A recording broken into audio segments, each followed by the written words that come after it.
Hello. Gonna get some documents together. No. I'm probably gonna need an appointment.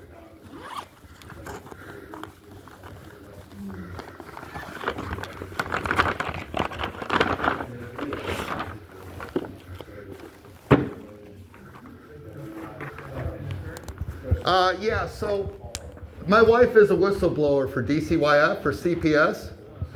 Back during the pandemic when I was laid off, I covered the health insurance for minority children with asthma. So we wanted to get on my wife's plan for public employee benefits with the state, right? This is in 2020 during the height of the pandemic, you know.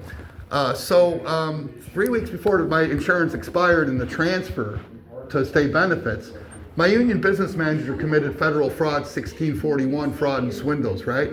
Sent a fraudulent email to my benefits plan telling them that I was laid off, suspended by the union where I was just laid off in good standing. That confused the healthcare authorities to commit felonies against my family by denying my minority children health insurance for public employee benefits for 15 months during the pandemic, while my wife's gainfully employed as a CPS investigator being assigned into homeless encampments and stuff. So when we were reaching out for that 15 months of denials, you know, which is basically genocide, according to the state's own narrative of the pandemic, right? All the state employees were at home watching Pornhub instead of doing their job, you know? So we've encountered 23 separate syndicated, adjoined, individual criminal cartels of state employees that have committed over 750 gross misdemeanors and felonies against my wife and children.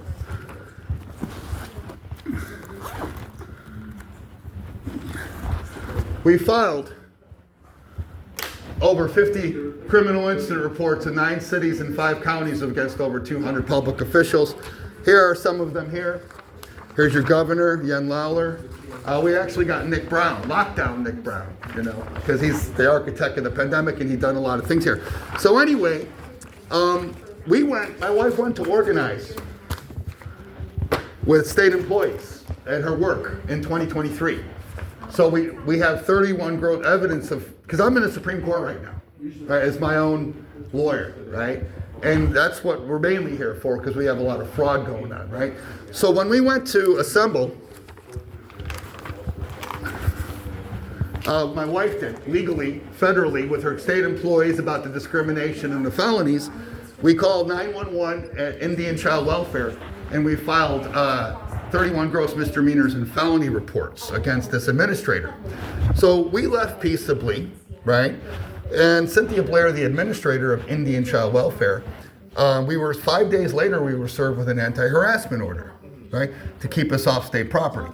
Okay, which is illegal. We were just filing a police report. It's a petition to the government. It's a First Amendment right for grievances, right? And my children were there who have committed too. So we go to court. So my wife sends an email to all DCYF employees with 1,000 pages of evidence against these public officials to every DCYF employee on her work computer. So we go to court. Now, give me 1 second.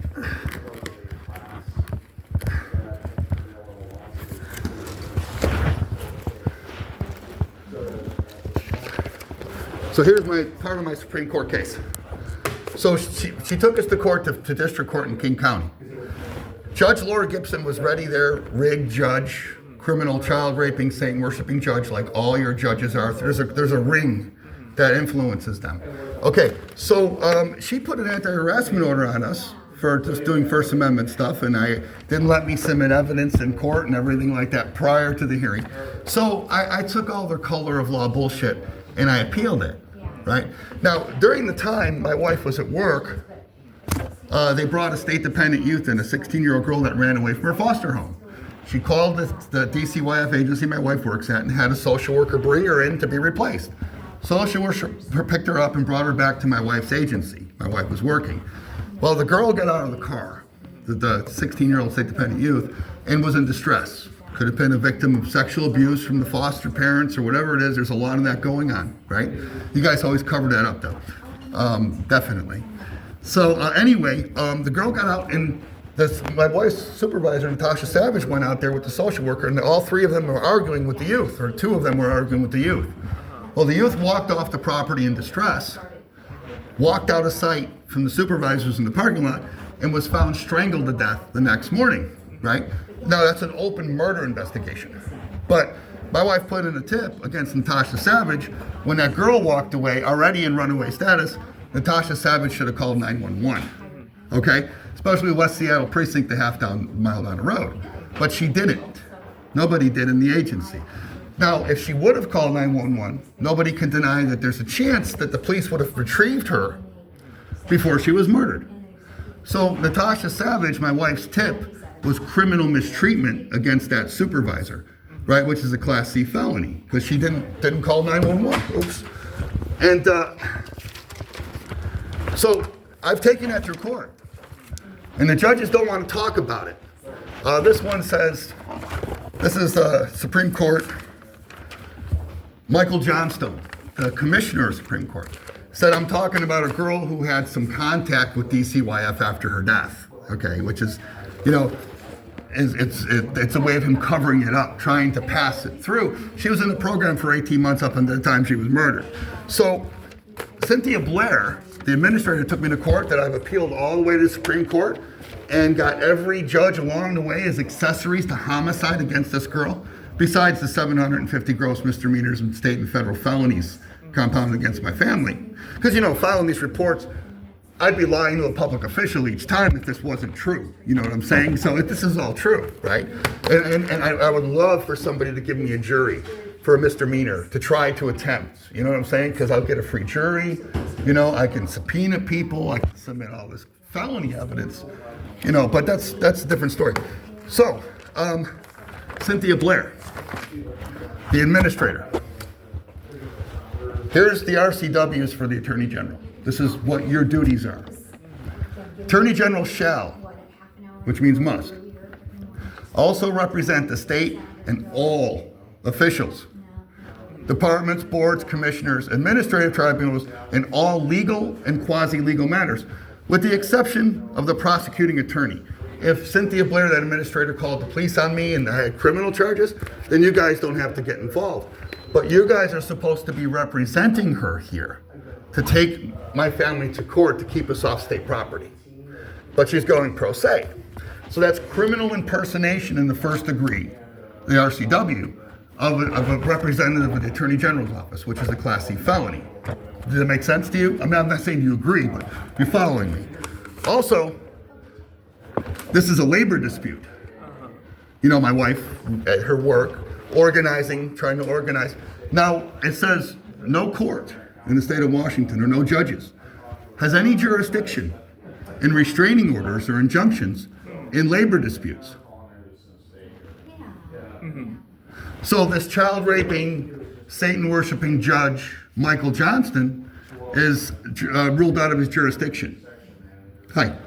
You know what I'm saying? Yeah. So this guy's culpable for these crimes just as much as somebody walking off the street, because he's ruling against all the judges of the State Court of Appeals, et cetera, et cetera.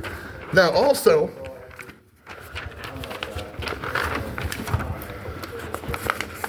there's a repealer also on that, if they do, but we don't get the time. So anyway, here's where these acts escalated, where petitioners showed up at DCYF headquarters. He's talking about me harassing the respondent. Well, my whole family was there, and we filed a police report against her, right? And she even admits that in her motions. Is it? Okay. What? Is it Sean? No. No, it is. It is. Okay. So anyway, we went to downtown, and I got a 911 call on Bob Ferguson last year with all these felonies, but you guys said, oh, we didn't tell the police to go away. We informed them, and they informed us that are coming. So anyway, that's a long story. So the respondent in this case, see, this is her last answer, Cynthia Blair. This is her reply to my motion in the Supreme Court.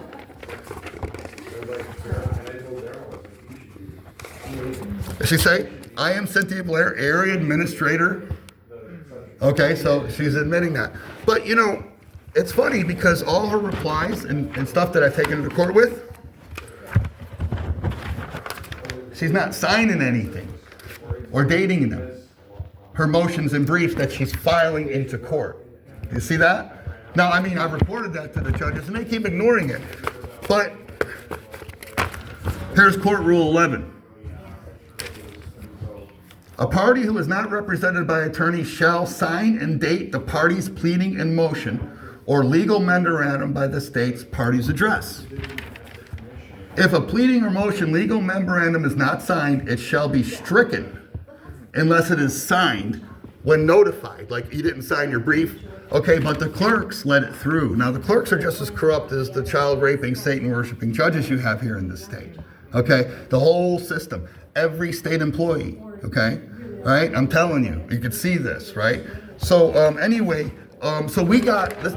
Also a state employee? What? Are you aware that I'm also a state employee? Yes, I am. But you still. Well, let's see what you do for me on camera. No, I'm just. Okay, so we have these felonies and a lot more compounded. You have no idea. We would like to make an appointment, family, because we have felony forgery fraud. You guys just indicted somebody for felony forgery fraud down in Vancouver for a court order. We have several court orders with felony forgery fraud by state officials, judges, everything else. Now, we were at Mary Robnitz, the head prosecutor for Pierce County. She keeps saying, oh, I need a report. We filed reports, but she's trying to stall. So on camera, we showed her the death penalty petitions for Mary Robnitz. She lives in North Tacoma right here. The head prosecuting attorney for Pierce County. We're distributing death penalty petitions for the conspiracy against rights federally for the U.S. Department of Justice to our neighbors in our school districts. Not to our house or our property or anything. My fellow constituents that I get to assemble with, right? We're going to raise money from them.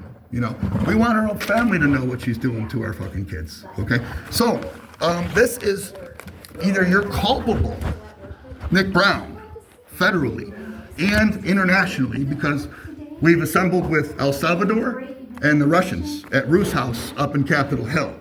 We've given this to foreign governments to bring Nick Brown in front of the International Criminal Court, okay? Because he's a traitor. They put him in, slipped him in as U.S. Attorney General for a little bit, and we had 2 FBI agents, and he blocked something on us, which we have them on camera in my house for 2 hours, right, while I was instructing them what to do. But anyway, so we would like to make an appointment. That's why I'm here. An appointment with an attorney of this office that represents the Attorney General's office. You guys should be representing this woman in court. Judge Wedby in Superior Court in King County, because we took this to the Supreme Court, I brought that up. I said, why isn't she represented on record by Attorney General? And he's like, yeah, Miss Blair, I'm kind of curious myself. Why don't you have a representative from Attorney General's office with you? So she says, oh, the Attorney General's told me no, but HR told me to go for it. So we got felonies on this Michael Johnston, the Supreme Court judge, homicide, accessory to homicide of the state-dependent youth, that they homicided right before my wife's eyes to intimidate her, okay, like I said. So we just need an appointment with an attorney, my family, my wife and children, to go over these crimes. Before we go to Mary Robnitz's neighborhood and distribute this felony evidence to every one of our neighbors, even connected to her house, not on her property, and the school districts, right? To file petitions, they can sign our death penalty petitions for the conspiracy against rights against her, and we want to raise money. Okay, it's all First Amendment stuff. Okay, so we need an appointment with an attorney. We need government services. Now, all my kids' teachers are watching this right now. Okay, I've assembled with every African American all the way down 7, all the way through Spanaway. Okay, so we peacefully need an appointment with one of your attorneys, because this state official who took us to court, civil court, without a representative of the Attorney General's office, is criminally impersonating one of you guys in the first degree, right now, as we speak in court. Here. Oh, yeah, so get a supervisor. But in my time, we're not supposed to have... Those are directives. Those are directives. Now, that's fine. If I walk out of here with nothing, you're recklessly endangering my children, that's fine. I'll go file a police report in Tacoma, and I'll give that to my judge and motion for arrest warrants because I'm my own litigant. I was going to say, if you were looking for legal representation, I can give you a resource for that. But No. Like, okay, that's fine. So that's all you can do. But you can't contact a supervisor. Do you know those are just directions from them? So, sir, I am the supervisor. What he's stating is the actual legit truth. We don't have a criminal investigation on it. I'm not talking. No, you guys are the criminals. You're culpable for all this because this. Okay, did you? That's what you would need to file with the police or go through the Secretary of State. Okay, so I would just go against Nick Brown, lockdown Nick Brown, the architect of the pandemic, my house nigger. Oh, he is. Not use that language. Okay, that's fine. But I put it in court. I got it in Title V evidence here. And that's fine, but that means that we're a defendant and you're a plaintiff, and we would have to go. That's fine, but you're also committing crimes. That's fine. Listen, I got it on camera. Those are your statements, and it'll be on YouTube by the end of the day. And people will measure the reckless endangerment and how we've had 4 murder attempts against my children. Okay, 4 of them. When my wife went to organize, they put out an active shooter alert on my 16-year-old children at the time and myself for organizing, but the judge gave me my rights back to go back to work 3 months later in court. So the active shooter alert was not by you guys. You guys should have put that out.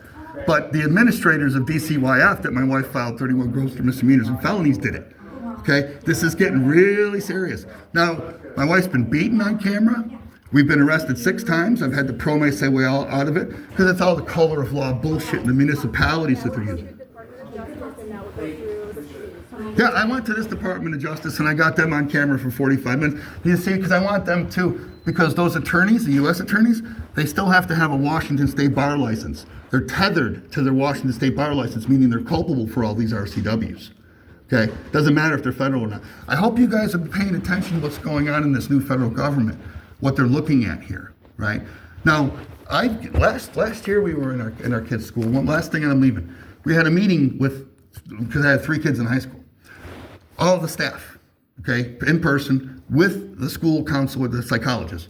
I excluded the gatekeeper principal and federal bagman superintendent, and I gave a presentation with most of this. Lots happened since. Okay, to all the teachers and the psychologists. And when I was done, I handed them the International Doctrine for Torture from the UN. And he read it in front of all the teachers. And he says, yes, that's what my family is going through from all this corruption and, and terrorizing. You're committing domestic terror here. And I would definitely recommend going through the police, going through the justice. Yeah, but you see, listen, you have to understand. A cop is going to say, like, I don't want to have to deal with, and then they start committing official misconduct on us. And if you can request for the sheriff's office to do an internal investigation. No, we have 5 state patrol officers from Bonnie Lake and Puyallup, and we've given this evidence to their neighbors, right? So they've really sucked it up and learned it. Now, they're going to present this evidence on their oaths and their duties, even on their day off, the state patrol, right? And they're going to present this to their neighbor and saying, hey, you better do something to help these kids. Because I got one of the parents that we've contacted. He keeps calling me. He's like, when are we going to do this? Because I want to find out if this cop is a traitor like everybody else you showed us. Because I don't want my children to hang around with this family.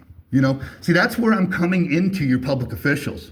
I'm going to be right in your lives legally, okay? Right? Yeah, okay. Thanks for the help. Thanks for my tax dollars. And you know what? Let me tell you something. My boys are very patriotic. They're usually here filming, these high schoolers. And actually, they deserve the Nobel Peace Prize, right, for what they've done. But they're not going to be drafted into foreign wars. My children will not fight for this current government that's in place here, okay? They will not go to war against Iran or Russia, wherever they're fucking planning, okay? Because there's nothing for them to fight here except for the torture you've given them. You guys don't understand that. This is going viral and it's going to go out, and we're going to change U.S. foreign policy because this decrepit government you've given us, who the hell is going to go take a draft card and fight? Huh? Nobody. So the heat's coming back down because I'm going to change U.S. foreign policy here, believe it or not. You might laugh, okay? But I'm telling you, my kids will not. They'll go to jail before they fight for you. Okay? The state government or the federal government? Both. You switched. Both. No, both. Both. We got Christina Hicks. She started this whole thing. When my union business manager committed fraud and had the health care authority to deny health insurance to my minority children with asthma for 15 months while my wife's gainfully employed for DCYF as an investigator, being assigned into the worst conditions, I did contact the FBI first. And Christina Hicks flagged me. You know, she took me out of context. I told her how, with the hypocrisy of denying health insurance to my wife as a state worker, while you're locking down businesses, force vaccinate employees, right? The hypocrisy of it. Anyway, you get the point. I'm wasting my breath. That's fine. And I guess we'll just have to file, because there's nobody accepting culpability. Okay, right here it shows Nick Brown, right? Lockdown Nick Brown is responsible for all of this. And then we will file police reports against Nick Brown with at least 200 people viewing on cameras, okay? Did you ever see that guy? You see his shifty eyes and he looks like a serpent.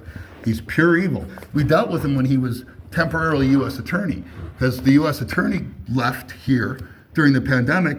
So Patty Murray has Biden appoint Nick Brown, you know, just convenient, shuffling the cards around in their favor, you know. And we had two FBI agents in my house, and I got them in my house on camera for 2 hours. I actually had to explain these laws to them, and they would concur because they're so dumb and they don't care about us or anything like that. So so Nick's in trouble. He's, like I said, you heard what I called him. I got that in court. And you have a wonderful day.